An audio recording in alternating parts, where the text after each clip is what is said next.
وہ جو حب صحابہ کا نعرہ لگا کر سنی کو کھینچنا چاہتے ہیں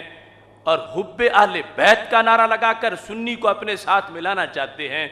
میں سنی پہ واضح کرنا چاہتا ہوں وہ دونوں طبقے ہی ان محبتوں کے وفادار نہیں ہیں۔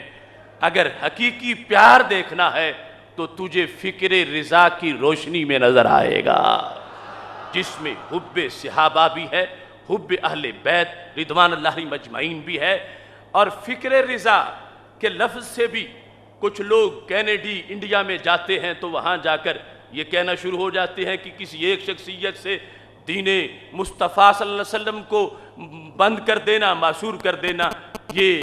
کوئی بات نہیں۔ اس دین میں تو امام بخاری بھی ہیں، امام ابو حنیفہ بھی ہیں، امام کستلانی بھی ہیں، امام زرقانی بھی ہیں، اور اس دین میں بڑے بڑے امام ہیں۔ تم ایک ہی کا نام لے کر اسی میں دین کو بند کر دینا چاہتے ہو، تو میں اس فتنے کو بھی جواب دینا چاہتا ہوں۔ جب ہم فکر رضا کا لفظ بولتے ہیں تو اسی میں فکر گنج بخش بھی ہے، اس میں فکر بابا فرید بھی ہے، اس میں فکر غریب نواز بھی ہے، اس میں فکر شہنشاہ نقش بند بھی ہے، اس میں فکر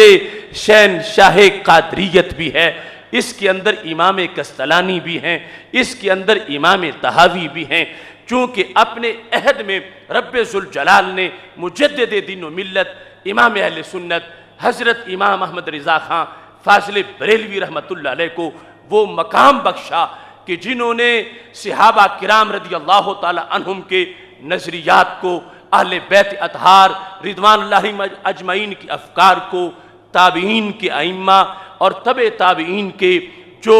ائمہ تھے ان سارے نظریات کو